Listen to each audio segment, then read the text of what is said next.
Scaling your law firm doesn't have to be difficult. It's all about mastering a few key strategies, systems, and mindsets. Welcome to the Scalable Law Podcast, where we talk about how you can increase profit in your pocket and time in your calendar. My name is Carley Fontanelli, and I have successfully scaled my firm so that it doesn't solely rely on me. Now I love teaching other law firm owners how to do the same. Let's transform your business starting now.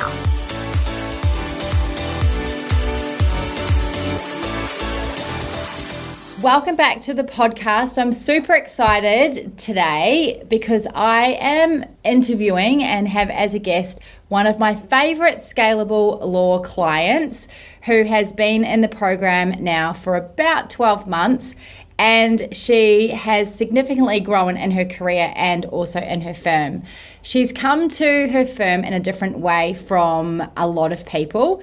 And I thought that it would be a really interesting story for others to hear, because there's not only one way that we can go about becoming a law firm owner. So I'd love to introduce you to Carley Ronan. How are you going, Carley? Yeah, good. Thanks, Carley. How are you? Good. Well, it's awesome having you on the podcast. And I would love to hear a lot more about your firm. And I'm really excited as well to hear, I know a little bit about your journey, but I'd love to hear even more about how you've come to your firm and how you are finding being a law firm owner and running a team. So first of all, do you want to do a little intro, introduce yourself, tell us about your law firm, and then we'll get stuck into some questions. Yeah, sure. So I'm based in Surfers Paradise on the Gold Coast. Our firm is Ronan Lawyers. We have 7 of us, and we do property and commercial law. It's myself and another business partner who is a lot older and nearing retirement. So I'm sort of, I guess, the main person in the business now. So Richard is my business partner. I worked with him for about 10 years, basically in a management role. We shared the profits of the company and everything like that. So it's always been in that sense, but it's only been this year that we transitioned from just him as the face of the business to me and him. And so it's been adjusting to that, which has been a lot of fun. But under your guidance, Carly, I feel like we're getting there. So yes. Yeah, I guess that's a bit of an overview. Yeah, that's awesome. Well, first of all, you are in like the best spot in the entire world. Yeah, it's pretty nice. I can see the beach from where I'm sitting right now. Yeah, that's cool. So Carley is only just down the road from me. So we're not sitting very far away from each other, are we? A few kilometres. Yeah, that's right. And so also Carley is a fairly youngish lawyer, and you've also got a young family as well. So I'd love to also talk about that, because one of the things that I see so much, particularly when we're online and we're in different groups and things, there's a lot of, what's the right word? Concern or worry about having a law firm or going out on their own while they've got a young family. And I was in exactly the same position as you are now, where I also was out on my own with a really young family as well. So it'd be great for us to talk about that and how it's manageable running a firm and doing that. So we'll get to that as well. But so first of all, did you work in another practice before you worked in the practice you're in now, or is this your only practice you've worked in? Yeah, so I did my law and commerce degree at Bond University straight out of high school, and I was working in a politician's office as a policy advisor during uni, and then I came to Richard Holt's office to do my PLT. And he sort of said, I don't have a full-time role for you, Carley, but, I'll keep you in mind. And then 2 days later, he rang me and he said, I still don't have a full-time role for you, but I'm going to make one. So can you start on Monday? So luckily I had a flexible job, and so I did. So that was, back in 2014 or 13. And I just have worked with him since then. He's been on the Gold Coast for a long time, so he's property and commercial law expert. There's nothing or no one he doesn't know around here. So he's been great to learn under. So I've been with him the whole time. We've sort of had a couple of different at places that we've worked. We were Holt lawyers from about 2018 to this year, and that's when we've become Holt Ronan lawyers. So we've had the same team, though, that we've got now. Basically, everyone here has been with us since 2018, so we have a nice, loyal team. Had a couple of new additions along the way, but certainly we've kept it pretty consistent, and we just enjoy working together. Work hard, but get along well, and have lots of enjoying times along the way as well. Yeah, that's awesome. So a lot of lawyers, you know, they go through lots of different firms. You know, they might be somewhere for a couple of years and somewhere for 5 years, and they've sort of got a lot of experience out and about with different law firms. I'm in exactly the same boat as you. I have only ever worked in the same practice. So I know exactly what that is like. Do you feel, because, you know, I've sort of got my own sort of opinion on some of this, but do you feel that there's things you might not have learned, like not so much about the law, but about running a practice because you've sort of been in that same practice? Or what's your sort of thoughts around that? Yeah, I think so. I think that we've been more of a traditional law firm, and so lawyers first, business people second. It's always been our way. So it's probably taken 10 years for me to get to the position of, yes, I'm still a lawyer, but also that it's a business and seeing it from that sense. I think in a different firm, I might have come to that sort of quicker, but certainly I have no regrets. There's not anywhere I would have rather have been. I know that I was very lucky to start working with somebody like Richard, though, who's really a mentor but a friend. And so you touched on it before. I have a 4-year-old and a 2-year-old, so quite young family, and I had maternity leave with both of them, and I never felt like I went backwards in my career. I was always kept as involved as I wanted to be, without being stressed the day after I've given birth to do some work. Like it was just a great place to be through all of that time. And I think just having a friend as your business partner and colleague has meant that we've sort of learned as we've gone together. I mean, even we're property lawyers, we deal with PEXA, we were sort of like, that's not how we do things around here. And we were maybe a bit slower to that, but we took it on together and brought our team with us. And so I've got to be the driving force in a lot of that this firm's done. So I've had to learn myself and maybe not had too many mentors in that space in the technology advancements, but it's weighed out by the experience and the wise counsel that I've had from my business partner as well, and from being in the same place. Like some of my clients have been clients of Richard, my business partner, for 40 years, and they're now my clients as well.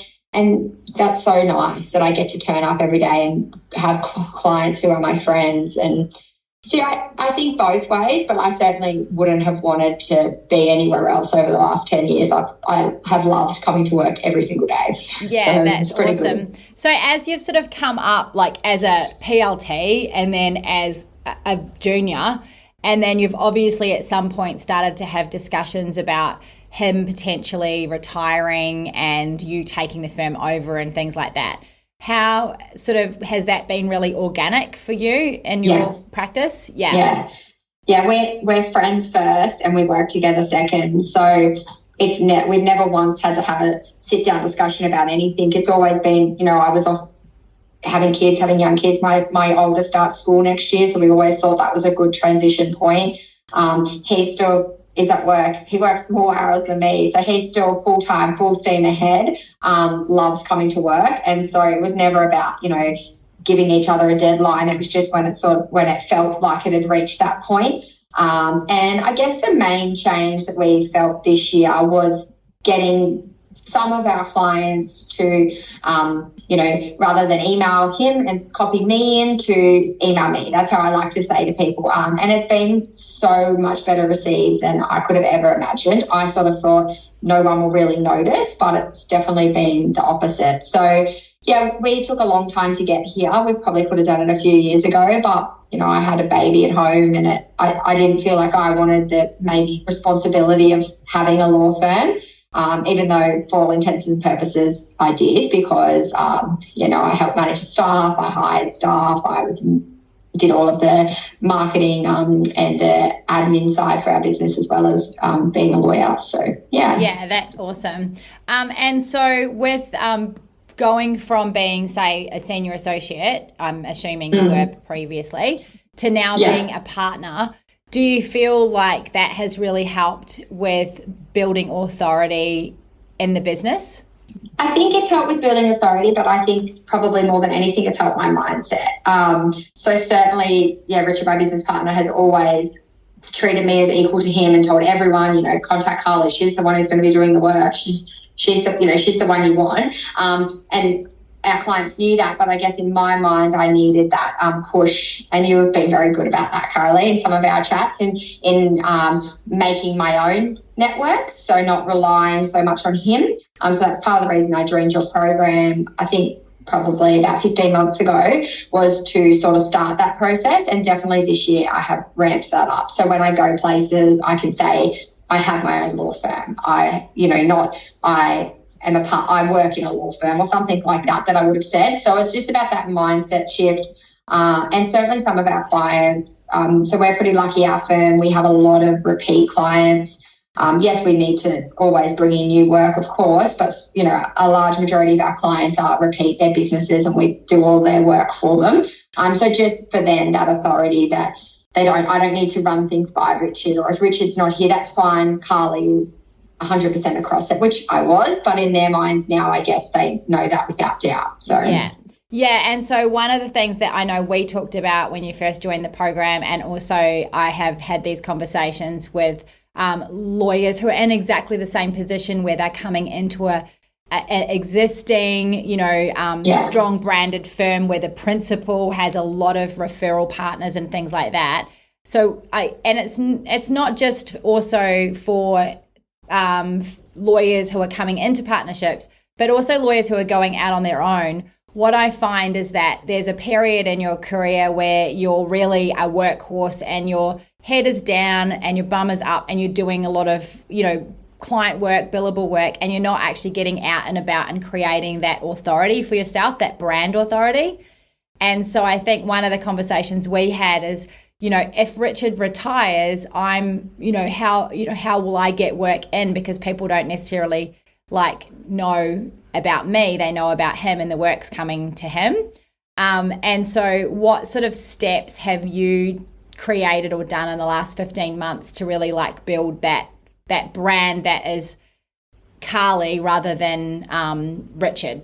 Yeah. So I think you gave me this advice early on, which was I don't need to piggyback on him everywhere I go. So I think I gave you the example everywhere I went. And for context for people listening, he's been a property lawyer on the Gold Coast for 45 years. So he is well known and he's a lovely person. So he has a good reputation. So why wouldn't you want to piggyback on that? Which is what I'd done. The very few chances I did have to get out and about, it was just easier to go that way. But what I've really focused on, and this was your advice, was that make my own connections. Don't go to the events that he goes to. Don't mix with that same circle of people. I don't need the people that he's always mixed with. I can make my own. And so I did. I just started to go to things on my own and made friends organically that way. I was a bit deliberate in some of the people that not deliberate, but there was people who I really had followed and loved what they'd done, and wanted to just get to know them and speak to them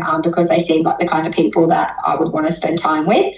So I have done that, and then just build up the referral network that way. So it's not so much about yes, we want clients, but we have a really good workload. It was more about that support network for me as well, to have people who I could talk to about things, share my, I'm in my early 30s, so I want to be able to talk to people at this stage of their career, not people who are nearing the other end of their career.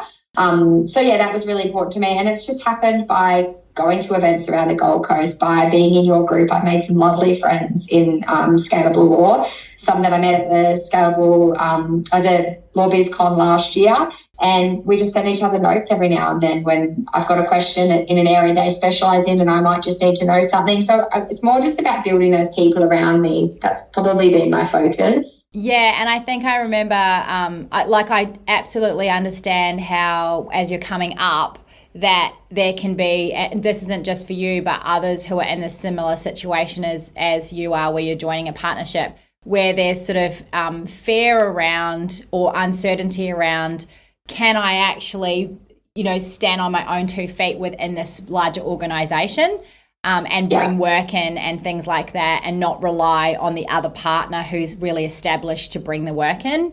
And I think one of the things that we talked about, which I think is like still really great advice, is that you are a younger woman in your 30s, and your partner is someone who's, much older and a male, and you're both really different people. So it actually gives you the great opportunity of expanding the network for the firm, because the people that you can infiltrate are not the same people he can infiltrate. Absolutely. Other young lawyers in there, or other female lawyers, they're going to be in your immediate network wanting to send you work and wanting to do business with you. And so it's actually just such a great opportunity to really double down, rather than just kind of be funneling work through the one source. I think so. And it's really, I've certainly noticed this year particularly, we've really diversified our client base. Because of that exact reason, because the real estate agents are probably our biggest referrers, and I've got some real estate connections now who are in their 30s, and they're bringing a different clientele through our office, so that's great. But the one thing I did miss out, is time. I think the reason it took me 10 years to get to this point is that, yes, I had a family, and I really think that at the start there's something to be said with learning your craft. And so, the first 6, 7, 8 years, I was focused on learning my role really well and being the best property and commercial lawyer that I could be, and doing the extra study and all of that to really make sure that I was good at that. And then by the time, I had kids, and now my husband has a job which is much more flexible than my role, and requires less time than my job requires. And so it's just been this perfect, waiting to get to this point, to feel like I can really give it a lot of time, which is what I've done this year. I have invested a lot of time in meeting people and forming good relationships. Yeah, that's awesome. And so with the business now, you've got a team. And so are you wanting to grow the firm, or are you wanting to keep the firm as it is? What's sort of the plan in terms of growth? Yeah, so we definitely, we want to grow a little bit, but not a lot. I have no plans on being a firm with 15 lawyers. I like the small nature of our firm. I like knowing what everyone's working on and being a really small team that gets along. But I would say, we definitely need to look at hiring another solicitor.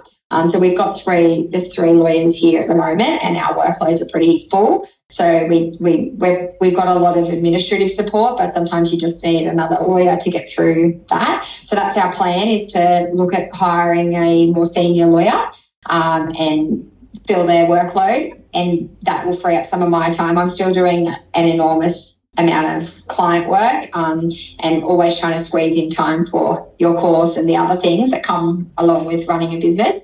So I'd like to readjust those priorities a little bit next year. Yeah, definitely. And so when it comes to challenges in the firm, what do you find sort of the most challenging part of running a law firm?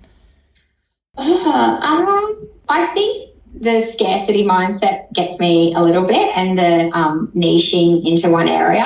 I find that, I know that you're big on that, and for good reason. Absolutely, I see why. So it's just about really backing myself and my team in that sense, to know that we are really good at what we do, and so we should focus on that and not. I'm pretty strict at not accepting work outside of that. So I think just really that's one of our big areas, is that every time I take on a matter which I think might be a little bit problematic, it's always a lot problematic. Yes. And I regret it. So spending time on matters that just are not our ideal client and that are not moving our firm forward in a good way. So I think that's definitely the biggest challenge we have. Yeah. And that comes with also having clients where you do all their work, because it's really easy to say, okay, well, I'll do this matter for you, and it's time consuming and it isn't enjoyable. So focusing on what we do well. Yeah. And is that also part of like coming out of like old law and moving into new law? I sort of tend to see that, the general practice, so to speak, is dying. And I think for good reason, because a lot of firms are smaller and smaller, they're solo and things like that. And you can't be everything to everyone. And even in a team of your size, I personally find, I don't know about you, but when you go outside of what you're really good at, that job, the matter just becomes really unprofitable and stressful. Yeah, and you resent it. You resent doing the work because it's taking you away from the other really good work that you know and love. So one area we've definitely stopped this year is litigation. So we didn't do massive matters, but something in the magistrate or even the district court we would do for our existing client base, and we're just referring all of that out now because we don't have the time or the manpower to do that and do it really, really well. I think next year my focus is really going to be on that, just narrowing our scope. Yeah, and it's interesting what you said too about the scarcity mindset. I think that's just a really important point because I think we all struggle with that. But the reality is like there is so much just in the one little niche. It's kind of counterintuitive because we think that if we're open to everything, that we'll get everything. But actually, the narrower you go, the more work you get, it seems. Yes, there's a lot of people in scalable law who I've talked to about this who've done that, and they're so specific in what they do, and they're going gangbusters because of it. So there's definitely a lot of case studies on that. Yeah, and I've definitely found with all the firms that I help that the narrower they go, the more successful the firm seems to be. And I think a lot of that is to do with your marketing message just being way too diluted. If you're trying to and then people get confused and they don't really know what you offer. Whereas if they really just know exactly what you offer, then they can be like, oh, Carley's the person you need to send that to. Yeah, absolutely. And so with your marketing that you're doing in your firm, what sort of things do you guys do to bring work into the firm? Yeah, so in terms of marketing, so we do a blog post every week. Myself and Richard and our other lawyer, Zoe, we take it in turns of writing a blog post. So we've sort of map out about 3 months at a time of content, and then we like to rotate it around so that everybody gets a different viewpoint. We try to do a couple of social media posts a week, just to be on there. We've only done a little bit of paid advertising on Google and Facebook. I don't think it was quite our point yet, so that's probably on our list for 2025. We're lucky in that we've got a good client base that we've worked hard to get, and so my job has been trying to get everyone in the firm to see that new clients are not scary because we've known all of our clients and they've always been referrals. So when people ring us up out of the blue, we've almost been like, oh, how did they find us? Because we haven't had that in the past.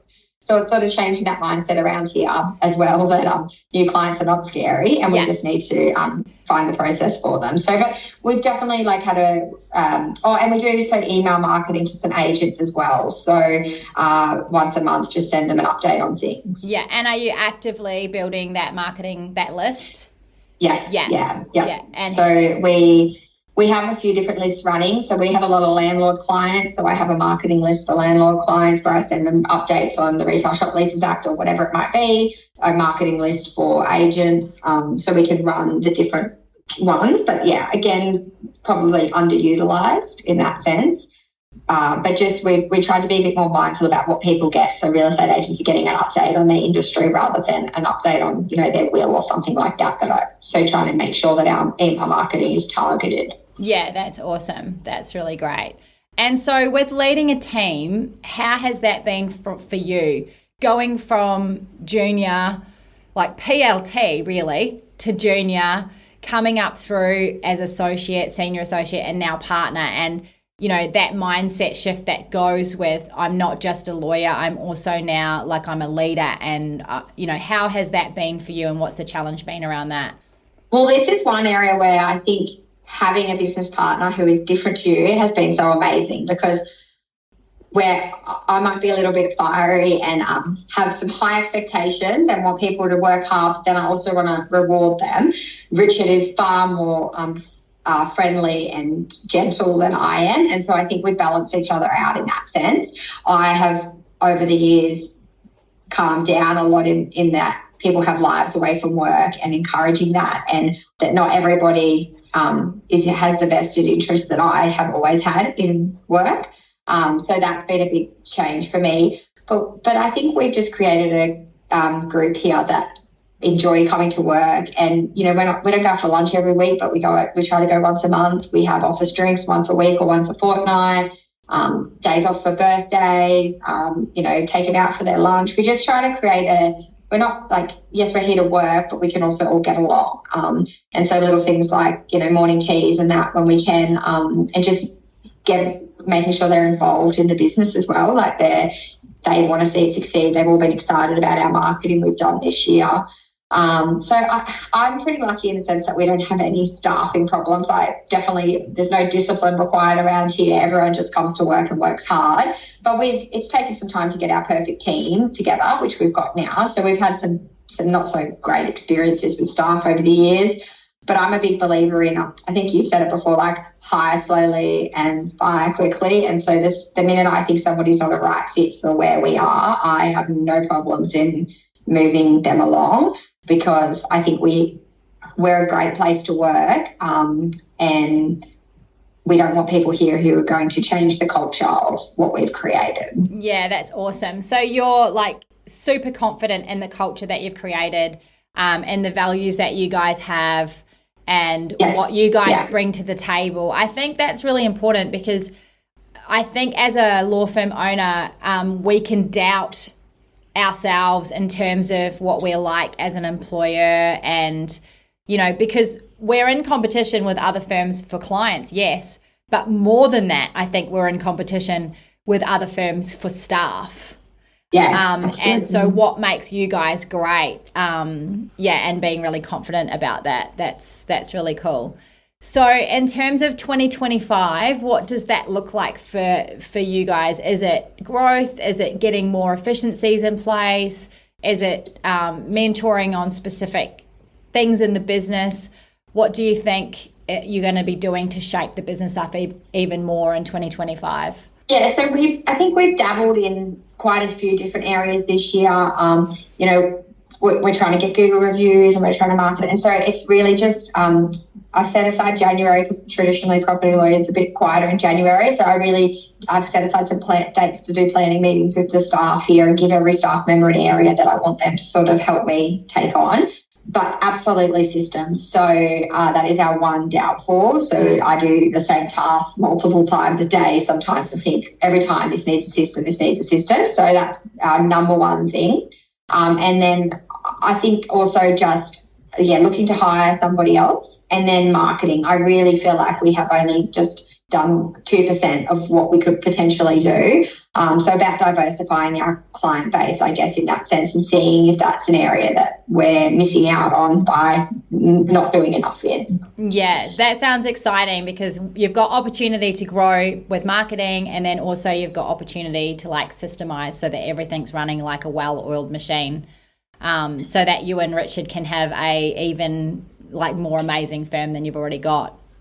Yeah, that would be good. Yeah, and I think a bit of more time back. So, I spend quite a lot of nights working to 10 or 11 o'clock doing things that I should absolutely be outsourcing. So that's my goal, is to, every time I do something that I think someone else can do better than me, then I should let them do it.